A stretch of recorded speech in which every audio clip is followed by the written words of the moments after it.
Quero agradecer pela sua oração. Eu estive durante uma semana nos Estados Unidos, em Atlanta, fazendo um curso numa igreja chamada North Point.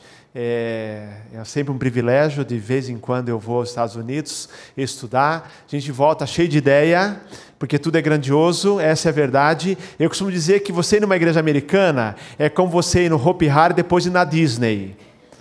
Não tem comparação.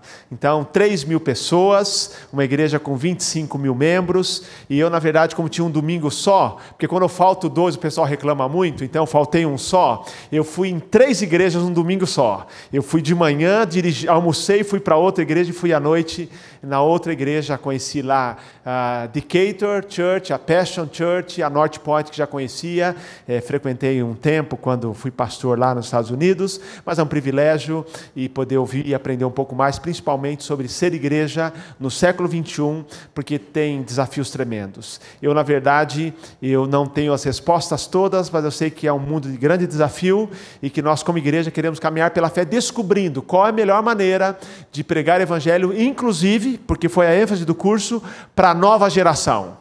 Então, eu só ouvi pregadores ali que estavam advogando, lutando, pregando a importância de nós passarmos a tocha da fé para a nova geração. Então, que Deus nos abençoe aqui como igreja também. Hoje, queridos, eu começo uma nova série. E eu quero, de fato, hoje fazer uma introdução em que eu vou falar sobre o Evangelho. O Evangelho de Jesus Cristo é aquela porta aberta para nós para a vida eterna. Nós amamos o Evangelho. Eu, por exemplo, tenho o prazer de dizer que eu sou pregador do Evangelho. Nós somos convertidos e nos convertemos ao aceitarmos o Evangelho, porque o Evangelho é o poder de Deus para a salvação do que crê. A nossa vida, ela gira em torno do Evangelho. Então o Evangelho é uma boa notícia, a palavra boas novas, ou boa notícia. O Evangelho é algo extraordinário. O Evangelho deve fazer parte da nossa vida. Fomos salvos pelo poder do Evangelho. Mas eu me preocupo que nós temos uma visão muitas vezes reducionista do Evangelho. Nós, como cristãos, por mais de uma vez, temos entendido que o Evangelho é aquela mensagem de boa nova, aquela mensagem poderosa que me tira das trevas e me dá a certeza da vida eterna. E eu sou salvo pelo Evangelho. Mas por algum motivo, nós começamos a viver a nossa vida cristã como se o Evangelho não tivesse muito a ver com a nossa vida no dia a dia, ou pouco a ver com o nosso dia a dia. Nós achamos que o Evangelho tem a ver com ler a Bíblia, com oração, talvez a vida na igreja, mas nós nos esquecemos, por causa da visão reducionista, que o Evangelho tem a ver com toda a nossa vida. Muitas pessoas acham que receberam Jesus como Salvador, se converteram, foram alcançados pelo Evangelho, e que o Evangelho agora é uma mensagem que vale apenas para ser compartilhada com quem ainda não tem a Jesus. Mas não, queridos, a nossa vida, ela começa por meio da transformação do Evangelho, e ela precisa ser vivida o tempo todo no Evangelho. Então, essa nova série, nós temos falado aqui que nós, por exemplo, somos uma igreja centrada no Evangelho. Quando eu digo que uma igreja centrada no Evangelho, estou dizendo que tudo que a nossa igreja faz, ela faz com base no Evangelho. A maneira, por exemplo, que a igreja define um orçamento financeiro é mais do que questão financeira, é uma pergunta espiritual. O que a Bíblia diz sobre orçamento para a igreja? A música que cantamos na igreja, ela é perguntada: qual é a música que expressa o Evangelho? A forma de escolher líderes, de administrar a igreja tem a ver com o Evangelho. O Evangelho tem tudo a ver, tem tudo a dizer para a vida da igreja, mas não apenas isso. O Evangelho também, queridos, tem a ver com a nossa vida pessoal, nossa vida como crentes. É a chave para a nossa salvação, mas também é a chave para a vida diária. Esta nova série tem o nome O Evangelho para a Vida Real. E eu quero conversar com você hoje nessa introdução sobre uma vida centrada no Evangelho. E eu quero pensar hoje sobre como este Evangelho que nos salvou nos leva a progredir em santidade. Vida centrada no Evangelho, o Evangelho para a vida real, nada mais é do que o tempo todo fazer a seguinte pergunta: tem que tomar a decisão, pergunta: o que o Evangelho diz sobre essa situação? Você pensou nisso? Você está com uma crise lá num relacionamento. O que você faz? Você pergunta assim: o que o Evangelho me diz sobre isto? Você, por exemplo, quer fazer um investimento. Você pergunta, não só para o seu gerente no banco, você pergunta para Deus: Deus, como que o Senhor quer que eu use esses recursos? Na sua vida familiar, você pergunta: o que o Evangelho tem para dizer sobre a forma que eu lido ou que eu vivo com a minha esposa, se você é casado? Como eu crio os meus filhos, se você tem filhos para criar? Você vai perguntando. Você está lá no seu trabalho, você pergunta assim: o que o Evangelho tem a dizer sobre o meu trabalho? O que o Evangelho tem a me dizer sobre o uso do meu tempo? Queridos, o Evangelho tem a ver com toda a nossa vida. Mas vamos ser sinceros, quantas vezes nós perguntamos isso? Nós vamos vivendo assim, de maneira quase que automática, celebramos a bênção do Evangelho nos finais de semana, e durante a semana, muitas vezes temos apenas pitadas do Evangelho em nossa vida. Nós precisamos ter o Evangelho em todas as áreas da nossa vida, sem perguntar: como que o Evangelho se aplica a esta área da minha vida? Então, nessa nova série, eu quero conversar com você sobre isso. Nós vamos fazer perguntas e vamos responder. Como o Evangelho se aplica a esta situação na minha vida? Porque o Evangelho é o poder que nos salvou, mas ele também nos capacita a viver aqui na terra. Eu quero compartilhar com você hoje Colossenses capítulo 1, versículos 1 a 12, mas eu vou ler os versos 9 a 12, porque nos versículos 1 a 8, o apóstolo Paulo, ele agradece a igreja, ele louva a Deus pela vida dos crentes, pelo progresso no Evangelho, mas nos versículos 9 a 12, ele faz uma oração. E eu quero ler para você essa oração de Colossenses capítulo 1, 9 a 12. Paulo diz: por esta razão também nós, desde o dia em que o ouvimos, não cessamos de orar por vós e de pedir que transbordeis de pleno conhecimento da sua vontade, em toda a sabedoria e entendimento espiritual, a fim de viver de modo digno do Senhor, para o seu inteiro agrado, frutificando em toda boa obra e crescendo no pleno conhecimento de Deus, sendo fortalecidos com todo o poder, segundo a força da sua glória, em toda perseverança e longanimidade, com alegria, dando graças ao Pai, que nos capacitou a participar da herança dos santos na luz. Amém? O apóstolo Paulo, nesse texto, reúne teologia e prática. Timothy Keller afirma o seguinte, que a Escritura ensina que o Evangelho constrói um caminho inteiro de vida e influencia literalmente tudo que nos diz respeito. É um poder que nos dá nova vida. O Evangelho não é apenas a boa nova da tua salvação, mas que constrói um caminho inteiro a respeito de toda a sua vida. Essa é a palavra que o Timothy Keller coloca para nós e que nós cremos. Queridos, o Evangelho precisa marcar toda a nossa vida. O Evangelho é, além de uma mensagem poderosa, é uma mensagem linda, de alegria. Você pode imaginar que como o Evangelho nos leva a ver uma vida muito melhor? Se nós levarmos a sério, se nós perguntarmos, se nós tivermos coragem de aplicar o Evangelho em nossa vida até as últimas consequências. Nós não podemos viver uma vida no automático, agindo e reagindo como todos os seres humanos. Nós vamos perguntar como o Evangelho se aplica a essa situação.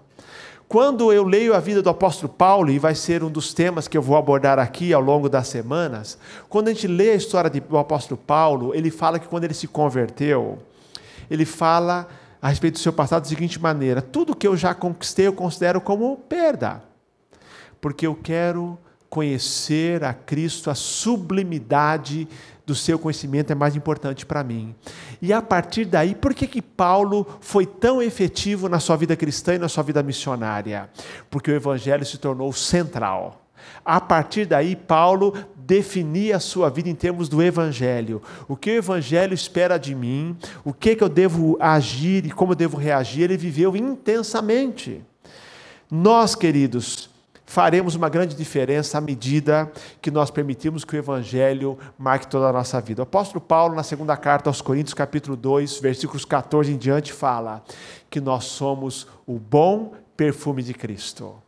Para os que se perdem e para os que são salvos. Em outras palavras, quando o cristão vive o Evangelho, é impossível não ser notado. Ele é notado. E ele vai ser notado por aqueles que vão se abrir e vão se converter. Mas por aqueles que rejeitarem, eles vão rejeitar o Evangelho. Mas vão ver que aquela vida era diferente, porque aquela pessoa vive o Evangelho. Que bênção não será à medida que as pessoas olharem para nossas casas e disserem o seguinte: aquele lar é um lar marcado pelo Evangelho. Aquele profissional age como um evangélico ou marcado pelo Evangelho. Nos relacionamentos o Evangelho está presente. Muitas vezes nós estamos vivendo no automático, fazendo o que nós queremos e limitando, restringindo o Evangelho à experiência inicial de conversão. Mas se é belo o que o Evangelho faz, se é poderoso o que o Evangelho faz na nossa conversão, muito mais poderoso é o que o Evangelho faz ao longo da nossa vida, produzindo uma grande transformação. Ao pregar sobre o Evangelho na vida real, eu quero falar sobre a teoria e sobre a prática. E eu quero então hoje, em Colossenses, pensar com você o que Paulo diz para essa igreja, esses novos crentes. Ele fala que ele fazia uma oração. E na sua oração, o seu primeiro pedido: eu oro para que vocês aprendam a viver de maneira digna do Senhor. Queridos, o Novo Testamento está repleto de versículos, principalmente escritos pelo apóstolo Paulo, para as variadas igrejas.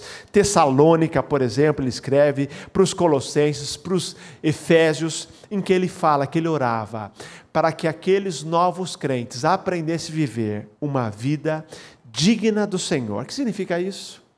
Existe uma maneira indigna de viver como cristão e uma maneira digna. Em outras palavras, existe uma maneira de viver que traz glória para Deus e outra maneira que não glorifica a Deus.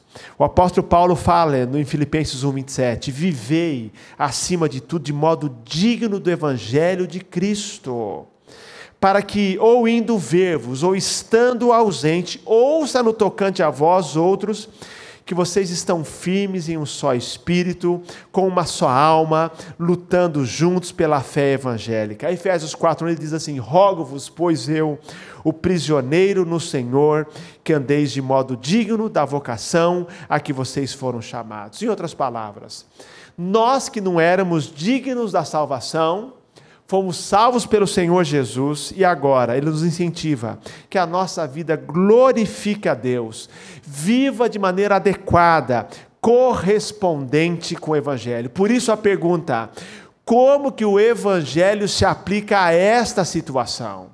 Não há nenhum crente que possa afirmar: olha, não vou mudar, não tem mudança, eu sou assim, é assim que eu ajo. Porque o cristão, por causa do Evangelho, ele está o tempo todo sendo transformado de glória em glória. Porque ele pergunta: como que o Evangelho se aplica a essa situação? Qualquer situação. Nem sempre a resposta a essa pergunta será uma resposta fácil de ser colocado em prática. Por exemplo, imagine que você esteja diante de um dilema ético e você pergunta ao Senhor como o Evangelho se aplica àquela situação. E você sabe que a decisão correta te leva a perdas, talvez inclusive financeiras. Não será fácil a decisão, mas você vai fazer para viver de maneira digna do Evangelho. Imagine um relacionamento em que você tem um problema de falta de perdão e você resolve orar para o Senhor e perguntar: Senhor, como eu devo agir em tal situação? Você já sabe que o Senhor vai responder: vai lá e perdoa. É fácil de ser colocado em prática? Não, mas é o que o Senhor quer para a dignidade do Evangelho. toda e qualquer situação, nos relacionamentos, na forma de gastar o tempo, de investir o dinheiro, na maneira de reagir no trabalho, em todas as áreas, na maneira de agir na igreja, de servir ao Senhor na igreja. Nós que não éramos dignos da salvação, somos agora chamados para ver uma vida que dignifica o Senhor. Ele vai mostrando como é essa vida. Primeiro, ele fala: eu oro para que vocês agradem o Senhor em tudo. Que desafio, meus irmãos. Ele não fala assim para que vocês vivam uma vida que agrade ao Senhor. Ele fala assim: agradar a Deus em tudo. Ele está nos dizendo que nada que não agrada ao Senhor, ou nada que desagrada ao Senhor, é digno do cristão. Nós não temos permissão para fazermos nenhuma escolha, para não tomarmos nenhuma decisão, para não tomarmos nenhuma ação que agrade o nosso ego e não agrade ao Senhor. A vida cristã é a vida centrada no Evangelho. O Evangelho diz que eu agrado ao Senhor nos pequenos detalhes e nas grandes questões da nossa vida. Você pode imaginar, se cada um de nós assumir o compromisso: Senhor, eu quero te agradar em tudo. Desde uma pequena palavra dita até a maior das decisões, eu quero que por meio da minha vida o Senhor seja agradado. Por isso que Paulo viveu uma vida tão livre. Paulo, em Gálatas capítulo 1, verso 10, ele era muito criticado, porque, aliás, Paulo não tem jeito. Paulo, por pregar o evangelho, ele era criticado mesmo, ele era perseguido, como Jesus foi. E ele fala assim: porventura estou eu tentando agradar aos homens? Se eu tentar agradar os homens, não seria servo de Cristo. Em outras palavras, eu quero dizer a vocês, Paulo está dizendo, que talvez até me incomode um pouco com algumas críticas injustas que eu receba, mas eu quero dizer que eu já me lembrei, como sendo a minha vida, que eu estou aqui para agradar a Deus em tudo, e eu vou agradar a Deus em tudo. Nosso desafio: como é que eu posso agradar ao Senhor em tudo? Eu tenho dito aqui, queridos, cada vez que alguém me procura para um aconselhamento, eu, como pregador do Evangelho, como aquele que ensina o Evangelho, que tem um compromisso com o Evangelho, eu estou perguntando com você, quando você vem para o aconselhamento, o que o Evangelho tem a dizer para esta situação? Você não está aqui para ouvir mais uma opinião, você não está aqui para dizer assim: o que eu acho, mas nós, em oração, com aconselhando, vamos conversar. Deus, como o Evangelho se aplica a essa situação, como o Senhor quer que nós reajamos diante dessa situação, porque nós estamos aqui para agradar ao Senhor em tudo. Ele é quem precisa ficar satisfeito com a nossa situação. Sabe o que ele está dizendo? Que a sua vida pessoal, que a sua vida familiar, que a sua vida profissional, que seus investimentos, as celebrações que você faz, tudo é para o Senhor. Quer comais, quer bebais, quer façais qualquer outra coisa, fazei para a glória do Senhor. Nós, quando fazemos isso, estamos colocando o Evangelho no centro da nossa vida. Tudo o que fazemos para a glória de Deus é para agradar ao Senhor. E Paulo diz então que essa vida centrada no Evangelho agrada ou procura agradar a Deus em tudo. Eu penso que esse é um grande desafio, não é nas pequenas coisas, não só em algumas coisas, mas ao Senhor em tudo. Senhor, você tem que acordar de manhã e dizer: Senhor, hoje eu quero te agradar com tudo aquilo que eu vou falar e vou fazer. Para o final do dia você poder dormir e falar: Senhor, hoje eu, na medida do possível, no meu melhor do meu esforço, eu te agradei. Eu não quero dizer uma palavra que não te glorifique, eu não quero tomar uma atitude, eu não quero fazer um investimento, eu não quero tomar uma decisão, nada que te desagrade. Eu quero te agradar nos pequenos detalhes da minha vida. Louvar o Senhor, sua vida familiar, sua vida pessoal, sua vida de investimentos, seu trabalho, suas celebrações, tudo que você faz, seus planos, seus sonhos, para a glória de Deus, agradando em tudo. E ele também diz que ele ora para que nós, queridos, frutifiquemos em toda boa obra. Nós temos aprendido sempre que, embora não tenhamos sido salvos pelas boas obras, nós fomos salvos para as boas obras. Efésios capítulo 2, versos 8 a 10 diz isso, que é pela graça que somos salvos, é por meio da fé, não é de nós, é dom de Deus. não vem das obras para que não nos gloriemos, mas ele fala, nós somos feitura de Deus, nós somos criados em Cristo Jesus para as boas obras. Dar fruto na nossa vida. Jesus diz que Ele nos chamou para que a gente possa ir e dar frutos, Ele nos escolheu. Ele diz que em João capítulo 15, verso 16, que Ele é glorificado quando a gente dá fruto. O que é fruto? Fruto é o resultado prático que mostra que a nossa fé é genuína. Fruto nada mais é do que manifestação da sua fé. Quando alguém olha para você e que vê na sua vida, tem diferença. É resultado da sua comunhão com Deus e que as pessoas veem no seu dia a dia. Deus espera que a sua vida tenha frutos. Frutos que glorifiquem o teu nome. Evidências de que a sua fé é genuína. A nossa fé, meus irmãos, não pode se restringir à aceitação de Jesus como Salvador, porque não seria mais do que um seguro contra o fogo do inferno. Se você está feliz com um fato que é algo grandioso, que você foi salvo pelo poder do Evangelho, você precisa fazer agora, nas palavras de Paulo, precisa conhecer aquilo que ele chama das insondáveis riquezas do Evangelho. Aquelas transformações que Deus faz na sua vida, e é quando os frutos aparecem. Deus quer que nós sejamos cheios desse conhecimento, para que o fruto apareça, para que a boa obra apareça. Ele diz também, queridos, que Ele ora para que nós estejamos em constante crescimento espiritual. Ele fala assim, crescendo no conhecimento de Deus. E aqui que temos que lembrar, nós podemos ter um conhecimento doutrinário, um conhecimento intelectual, conhecer a Bíblia, citar versículos, e é muito importante. Mas nós não podemos nos restringir a isso. Nós não podemos ser especialistas em doutrinas, queridos. Porque é o seguinte, eu conheci porque não salva. Eu conheci uma pessoa que era especialista em doutrina, conhecia toda a Bíblia e resolveu trabalhar para o reverendo Moon. Conhecia. Nós conhecemos pessoas que conhecem a Bíblia, mas que não conseguem viver a Bíblia.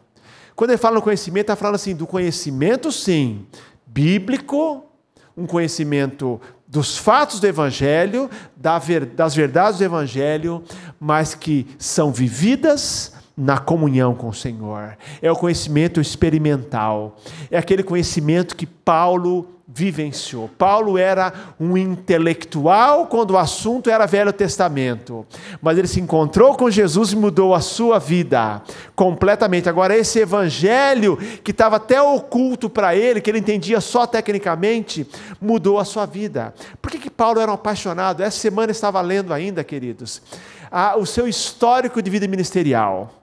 3 naufrágios, várias surras que ele tomou, apanhava, várias fugas de cidade por muros ou por outros lugares, entendeu? Várias perseguições, picadas de cobra, algumas que ele sofreu, e ele fala de toda essa sua saga, dessa sua vida, mas ele fala que, ele vai contando isso, não para dizer que ele é um Indiana Jones da vida, mas para dizer que isso eram apenas detalhes, porque ele estava feliz com a vivência no Evangelho.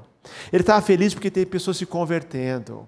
Ele estava feliz porque ele conhecia mais do Senhor Jesus. Ele estava feliz porque o Evangelho estava progredindo. Ele fala, eu quero que saibais, lá em Filipenses 1,12, quero que saibais que as coisas que me aconteceram têm contribuído para o progresso do Evangelho. Então, quando você lê a história dele, queridos, eu observando, esse é azarado, 3 naufrágios. Paulo era daquele que quando ele entrava na fila de um cruzeiro, o resto desistia. Vai afundar. Vai afundar. Então, mas aí, os sofrimentos que ele enfrentava, as perseguições, fugiu. Ele fala que ele passou frio, passou fome, várias vezes. Mas ele estava feliz porque ele conhecia o Senhor Jesus. Ele não fala em Filipenses 4, aprendi a viver contente em qualquer circunstância, porque ele vivia o evangelho prático, crescer no conhecimento de Deus. Conhecimento de Deus. o conhecimento de Deus que cresce em nossa vida à medida que eu obedeço. Aquele conhecimento que Abraão tinha e foi chamado amigo de Deus. Aquele conhecimento que Moisés tinha e por isso teve tanta paciência guiando o povo no deserto. Aquele conhecimento que José tinha, que o levou a enfrentar os altos e baixos ali no seu tempo no Egito. Conhecimento, como disse a vocês, que Paulo tinha.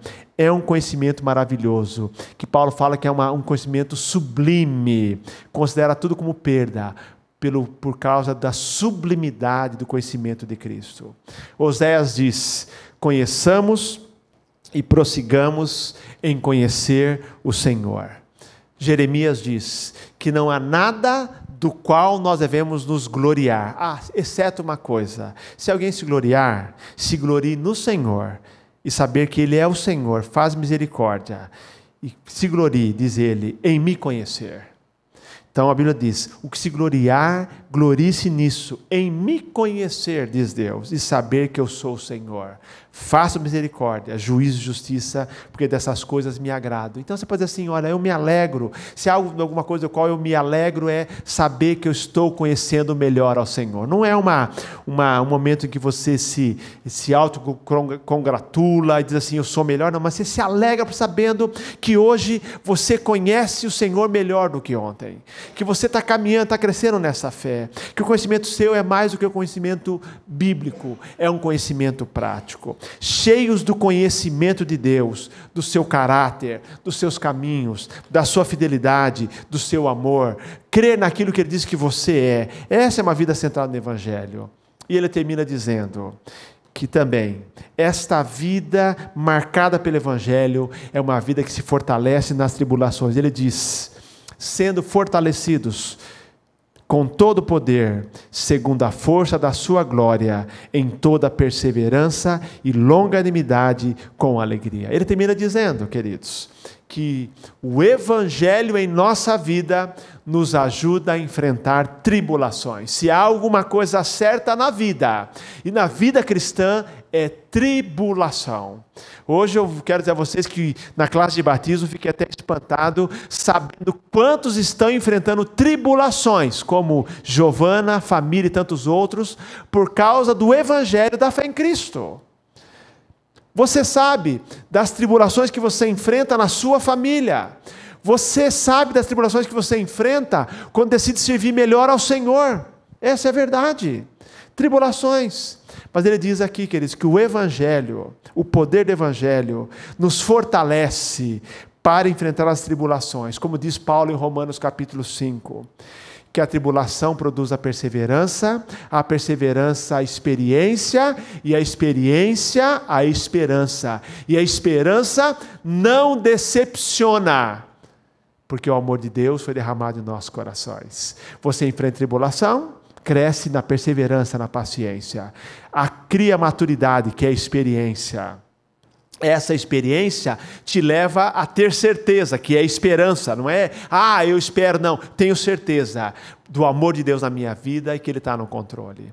Sabe que como cristão vive, quando ele vive no Evangelho, o cristão ele crê não em destino cego, ele não crê em determinismo, ele entende que Deus soberano governa todas as coisas.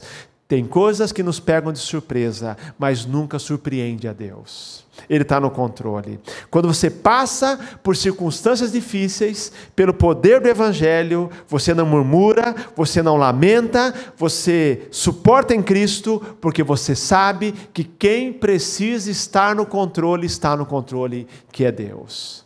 Paulo diz que uma vida centrada no Evangelho, por isso ele orava, era uma vida em que nós éramos fortalecidos no meio da tribulação. Sabe por quê?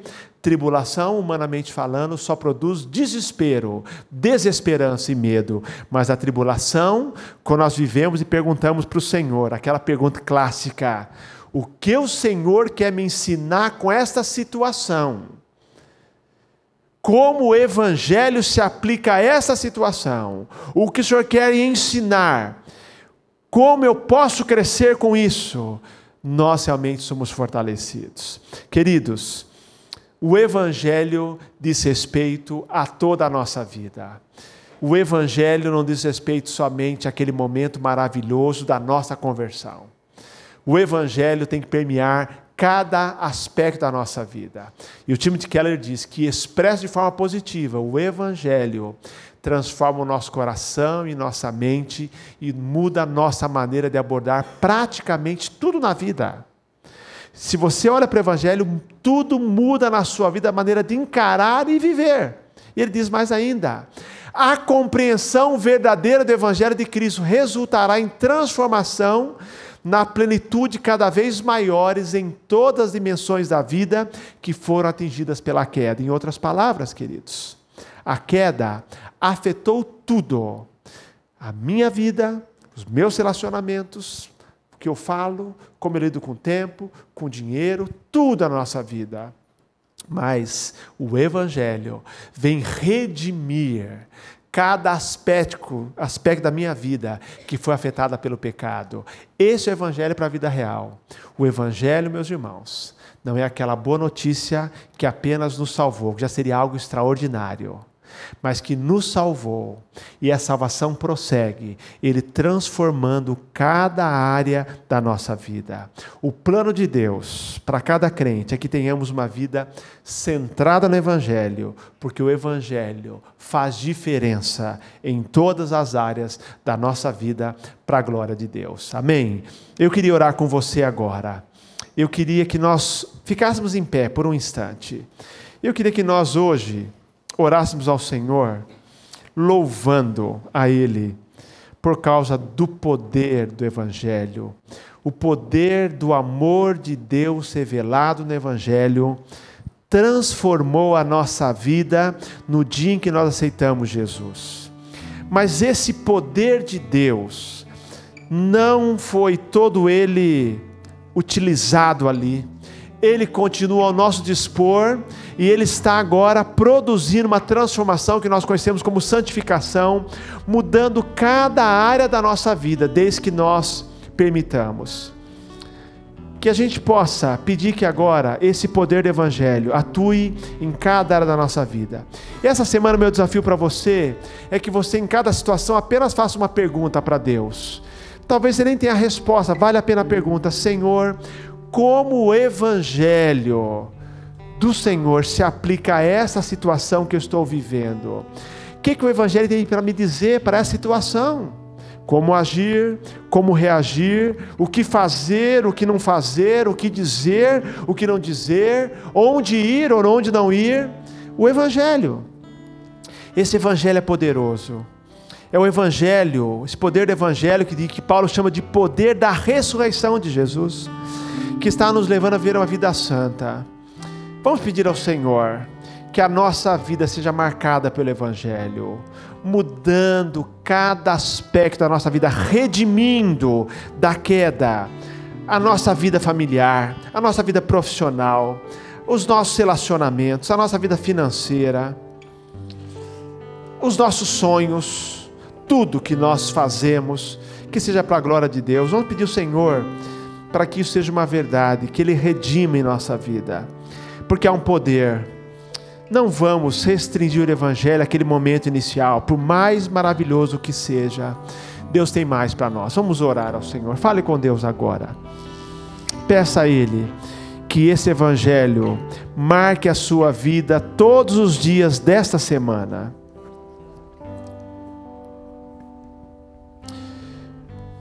Pai de amor, o Evangelho é poderoso.